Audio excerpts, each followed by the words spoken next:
इस नोटबुक में mock theta functions और क्यू सीरीज जैसे टॉपिक्स पर 600 से ज्यादा कॉम्प्लेक्स फॉर्मूलाज थे। मॉक थीटा फंक्शंस पर जॉर्ज एंड्रूज ने खुद सालों पहले पीएचडी की थी और अब उसी से जुड़े फॉर्मूलाज अचानक उनके सामने थे। ये धूल खाती नोटबुक किसी और की नहीं बल्कि दुनिया के सबसे enigmatic mathematical mind Srinivasa Ramanujan की थी।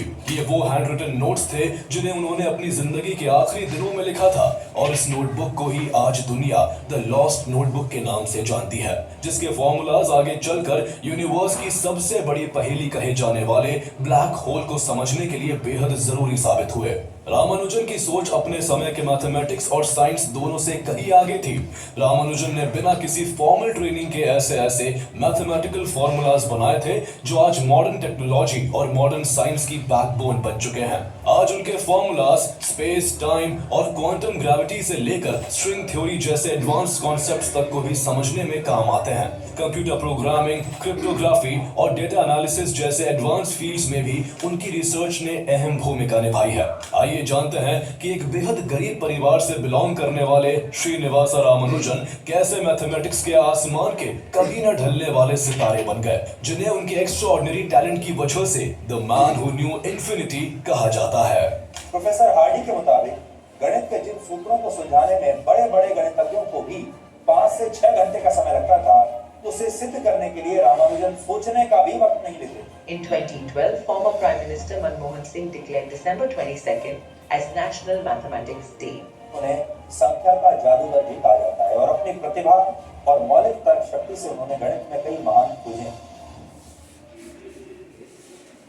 श्रीनिवास रामानुजन का जन्म 22 दिसंबर 1887 को तमिलनाडु के इरोड में एक बेहद गरीब परिवार में हुआ था। उनके पिता कुप्पुस्वामी श्रीनिवास अयंगर एक साड़ी की दुकान पर नौकरी करते थे। उन्हें हर महीने सिर्फ 20 रुपए की तनख्वाह मिलती थी, जिससे घर का खर्चा निकालना मुश्किल होता था। उनकी माँ कोमलता मल मंदिरों में भजन गाकर घर चलाने में मदद करती थी। रामानुजन बड़ी दुआओं और मन्नतों से पैदा हुए थे। उनके माता पिता के कई सालों तक कोई संतान नहीं हुई थी, इसलिए वो अक्सर नामक्कल के नामगिरी लक्ष्मी नरसिम्हा स्वामी टेम्पल जाया करते थे, जो भगवान विष्णु के चौथे अवतार नरसिम्हा को समर्पित है।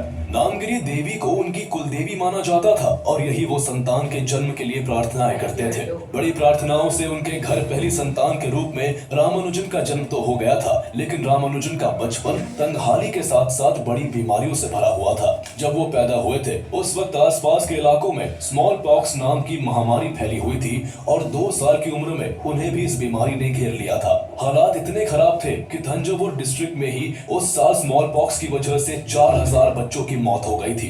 किस्मत से रामानुजन किसी चमत्कार की तरह इससे बच गए।